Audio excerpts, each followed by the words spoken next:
Vamos a iniciar nuestra plática de hoy, nuestras reflexiones en este espacio Cambio en el Debate.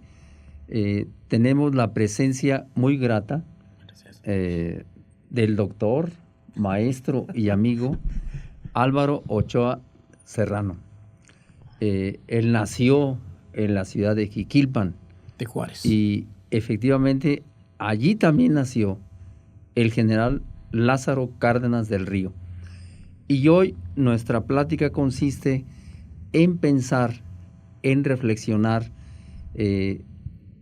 no sobre un mexicano en lo individual, en lo particular, sino en una corriente, en una concepción, en una visión del mundo, en una serie de valores muy identificados con la cuestión humana, la cuestión social. Y en este caso, Álvaro nos va a hablar sobre la importancia que tiene hoy y tuvo el cardenismo, de alguna manera en que fue configurando un concepto de patria, de nación, de autonomía, de país, y queremos ver si hoy todavía tiene esa vigencia el cardenismo en México. Y sobre todo que nos platiques, Álvaro, toda aquella serie de enemigos reales y ficticios que han intentado pues enterrar, diríamos así,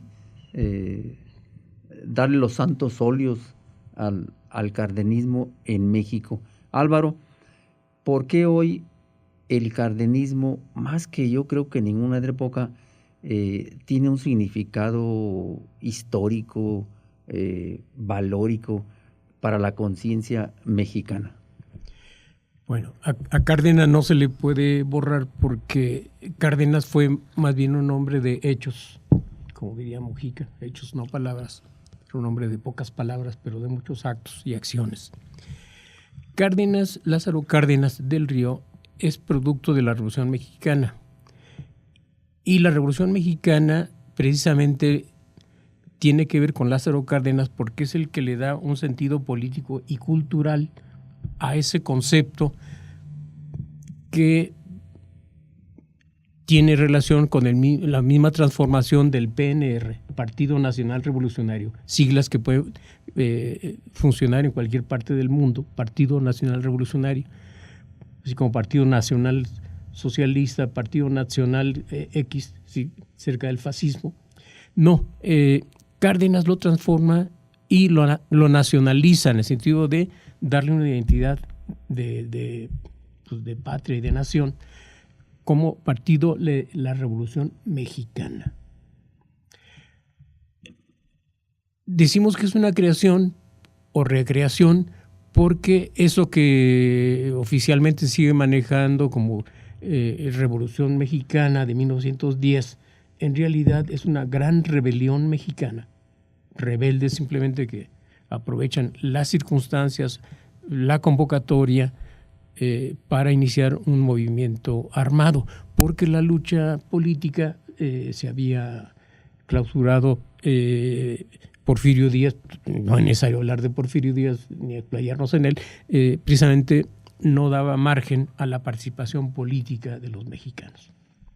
En este caso, Álvaro, no podemos desligar al cardenismo como una concepción de nación, de patria, de los principios por los que se luchó en la Revolución Mexicana. Existe algunos principios fundamentales del cardenismo que se desprenden exactamente de la misma Revolución Mexicana y en la Constitución del 17, es decir, allí están los principios fundamentales del Estado mexicano. Y vemos que en el cardenismo hubo un Estado activo, un Estado que intervenía en una multiplicidad de conflictos. Pero recuerdo, no sé si estés de acuerdo, que había una decisión de Cárdenas de siempre favorecer al trabajador. Ante el conflicto del trabajo y el capital, él sí decía, vayamos exactamente a defender los derechos del trabajador. ¿Qué tanto estos principios de la Constitución fueron, de hecho, practicados, llevados a la práctica por Cárdenas? Bueno, precisamente esos principios plasmados en esta que se llama Carta Magna o la ley máxima de hoy casi un país. Destruida, bueno. Bueno, pero no hay de otra. Sí. Por el momento no hay de otra. Es decir, hubo oportunidad de que cuando hubo aquel gran movimiento ciudadano del 2000, pues se pudo haber aprovechado esa circunstancia. La dejó pasar el primer presidente gringo de México, que se llamó Vicente Fox. Bueno, la Constitución es precisamente hasta tiene algunos huequitos, tiene tantas. Bueno, en primer lugar es producto de seres humanos. Uh-huh. Y una Constitución que, a diferencia de la del 56-57, pues se hizo a la carrera. 2 meses, en menos de 2 meses. Y prácticamente una sola facción, la carrancista. Uh-huh. De hecho, Carranza no está buscando una nueva constitución, sino simplemente reformar la del 57. La del 50 y 57. De hecho, su movimiento es constitucionalista, con esa idea. Que Mujica le da la vuelta, una vuelta más radical. Mujica es una de las figuras que tienen que ver en la Constitución. Crea precisamente su Partido Constitucionalista Mexicano, uh-huh, en el que participa posteriormente. Pero la bandera de Mujica fue la Constitución. Ideólogo, él sí, porque fue una institución de educación superior, etcétera, etcétera, y es uno de los asesores o ideólogos del cardenismo. Uh-huh. Entonces, esa Constitución anticlerical inicialmente. Separan muy bien Iglesia y Estado. Que otros, sí, ya no solo es la separación Iglesia-Estado, sino precisamente le dicen, oye, Iglesia, en aquel momento era la única poderosa, oye, te estás metiendo en asuntos que ya no. Entonces tenemos que tomar medidas anticlericales, no antirreligiosas, porque es la manipulación que hace el clero católico con la población general mexicana que se declara creyente, el uso de la fe. Eso de que el conflicto de 1926-29, la persecución religiosa. No. Es decir, a nadie se le anduvo persiguiendo por su creencia, sino por esa reacción del clero católico, porque Calles no hizo otra cosa que querer aplicar el artículo 130, marcadamente anticlerical, sin duda. Y que la Iglesia Católica primero protesta con el boicot, que no le da resultado, y sobre todo cerrando los templos. El gobierno no cerró los templos. Fue el clero católico el que cierra los templos para presionar a que los creyentes se levantaran, y lo logró. Pero el mismo Estado mexicano, el mismo gobierno mexicano, crea comisiones ciudadanas para que estén al pendiente de los templos, que son propiedades de la nación, hasta antes de las reformas de Salinas. Sí, después de ahí. O sea, Salinas, el carácter anticlerical, Salinas lo diluyó a tal grado de que precisamente propició la ambigüedad en el artículo 3, el artículo 24 y el 27.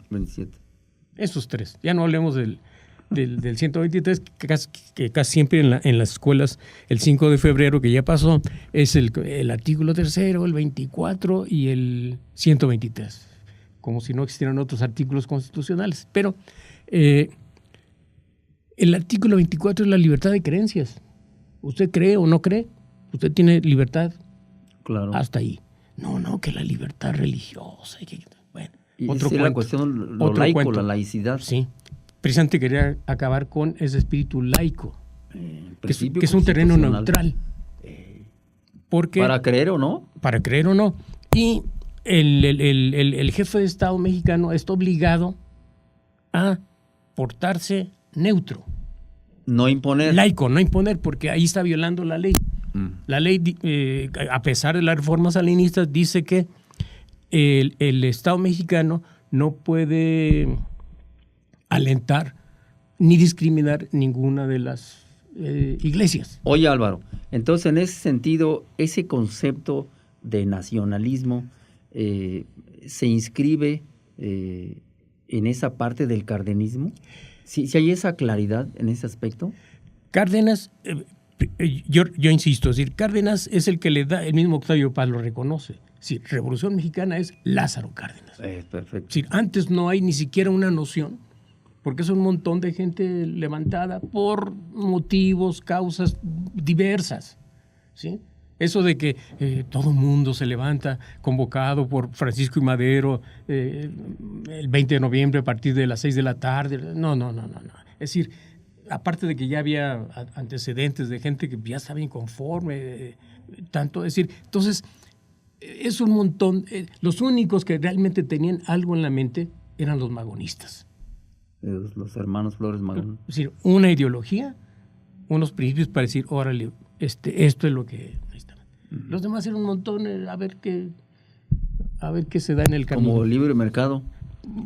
Pero en este caso, sí es, por ejemplo, así monedas de oro, digamos, en el 27 constitucional, el 123, de alguna manera configuran... El tercero, que es muy importante. Con la educación socialista. Es muy importante. Esos artículos fueron exactamente, dieron figura, configuraron al mismo pensamiento cardenista. ¿Se puede tomar como una...? Yo hablo, ya mencioné a Mújica, y el Jean Cárdenas estuvo rodeado de gente, así como Juárez en su momento, de gente muy valiosa. Heriberto Jara, por ejemplo. Es decir, aquí no nos alcanzaría el tiempo para mencionar a todas estas gentes, tanto en la política interna como en la exterior. Hay un Gilberto Bosques, cónsul de México en Marsella, que salvó judíos y españoles. Y ni quién se acuerde de él, ¿sí? En cambio, al gringo, a la película esta gringa de la lista de Schindler, así como la gran maravilla. Pero hay que revisar la política exterior de Cárdenas. Cuando México fue candil de la calle, pero también candil de la casa. Y en este caso, podemos decir entonces que la expropiación petrolera se inscribe exactamente en esa idea de nacionalismo, de autonomía, de autodeterminación, de desarrollo científico, tecnológico de México, y que hoy vemos, Álvaro, como una... decía este cuate Walter Benjamin en su concepto de la historia, en la tesis sexta, decía que si el enemigo triunfa, que en aquel entonces era el fascismo, nazismo, si triunfa esta fuerza, dice, estará en peligro también nuestros héroes, pero también están en peligro también visiones culturales de independencia y autonomía. ¿Te parece que estamos ante ese hecho? Bueno, Cárdenas, no se nos olvide, y fueron, se quiso manipular ahora con las reformas, las constitucionales, de que palabra por palabra iban a rescatar lo que había dicho el general Lázaro Cárdenas, bla, bla, bla, la demagogia.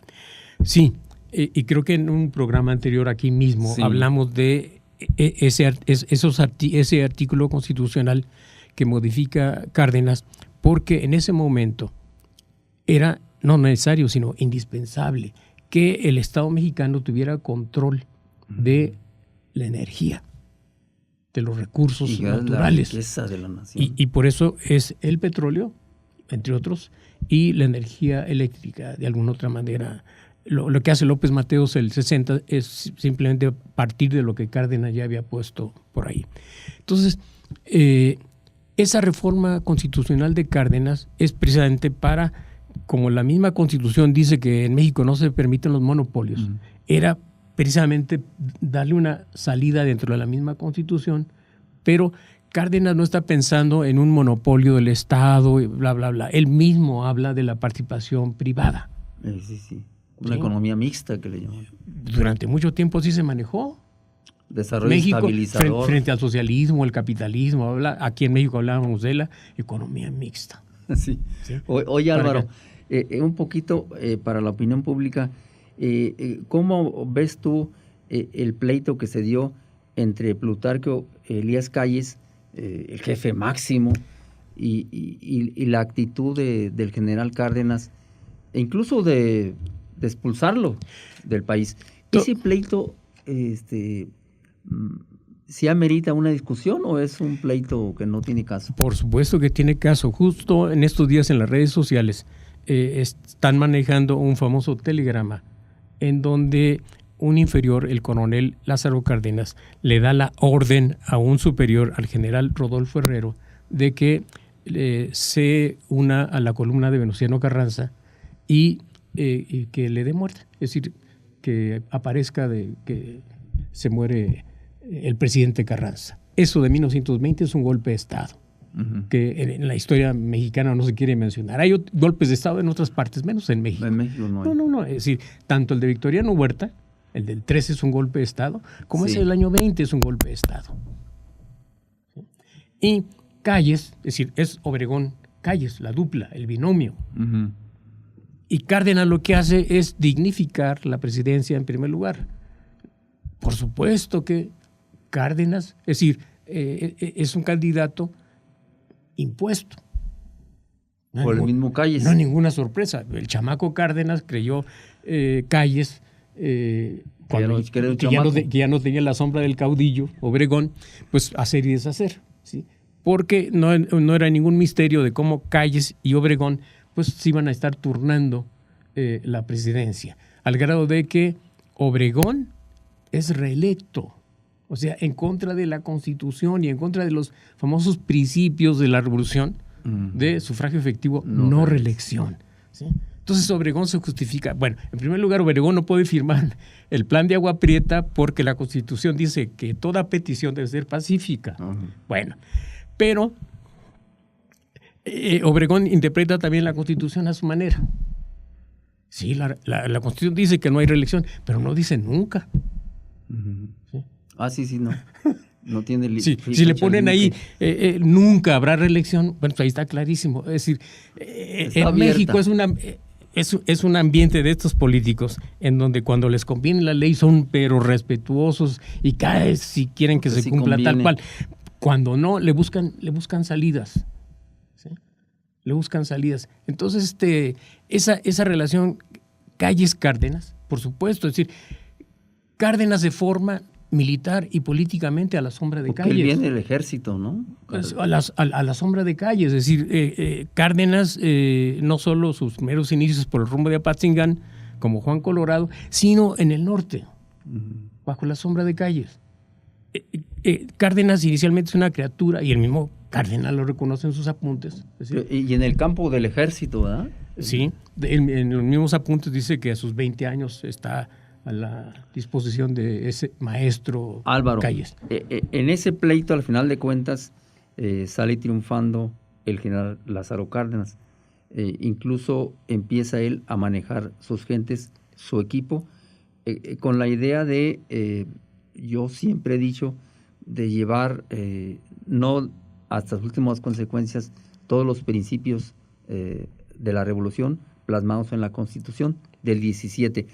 Álvaro, ¿te parece que hoy el Partido Acción Nacional, que nació precisamente en el 39, como reacción igual que el movimiento sinarquista, a todo el proyecto, cardenista, será todas estas reformas estructurales en el fondo un ataque a las ideas nacionalistas sí, del cardenismo? porque Cárdenas simboliza precisamente no estamos hablando del Estado totalitario y controlador de la economía, no, ni la Unión Soviética, que por cierto ya se acabó la Unión Soviética, otros países son caricaturas, pero Cárdenas tenía una visión clara, es decir, y yo vuelvo a insistir, en el equipo que le da precisamente elementos para armar y decir, vámonos por aquí. Ese es el había mérito de claridad en el Cárdenas. proyecto. Por supuesto, sí. A pesar de que le impusieron el plan sexenal, porque es con Cárdenas que inician los sexenios, ¿sí? Hay circunstancias del momento. La Guerra Civil Española, que es el anuncio de la Segunda Guerra Mundial, por eso Cárdenas instrumenta una serie de medidas. La primera es el reparto de tierra, pero ya una vez del 36 en adelante le baja la cuestión de la tierra y ya no digamos el 38, cuando tiene que alentar y fomentar la industrialización mexicana. Y entonces el panismo es una reacción contra ese proyecto cardenista. Más claro ni el agua. Correcto. Álvaro, vamos a dejar esta puntita de la historia abierta, decía Walter Benjamin, y continuemos en la próxima metiendo otros elementos. Es que el régimen del poder sigue, es decir, el año 88, Cárdenas tiene que ver también con Cuauhtémoc Cárdenas Solórzano. Sí. ¿Sí? Entonces, el año 88, 87, con la corriente democrática, cuando el ingeniero va en busca de registrarse simplemente como precandidato, se le impiden. El pretexto es de que adentro de las oficinas del PRI le están haciendo un homenaje a Plutarco Elías Calles en ese momento. Miguel de la Madrid, en esos días, sacó el billete de 1,000 pesos con la figura de Calles.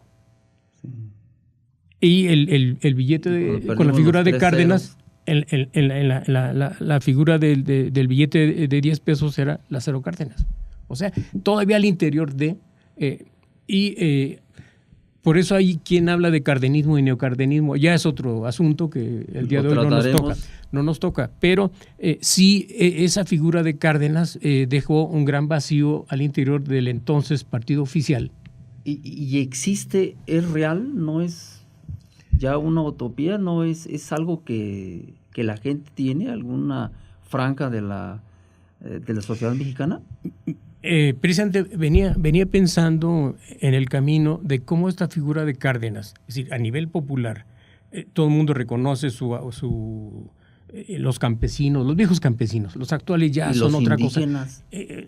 Los sectores indígenas merece un trato muy, muy especial, pero los viejos campesinos todavía idolatran, reconocen a Cárdenas, no los nuevos, que ya están empapados de las reformas de Salinas, los empresarios ejidatarios, etcétera, etcétera.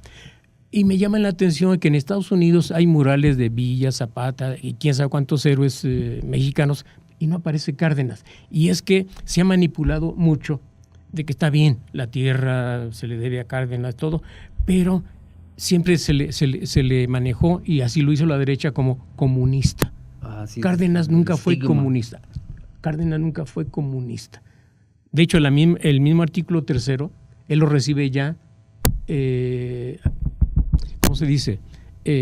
Ya reformado, como presidente de la República. Así, Cárdenas toma posesión el 1 de diciembre de 1934. La reforma al artículo 3 es anterior. ¿Sí? Entonces, y claro, se le relaciona Cárdenas el comunista, el que anda persiguiendo curas.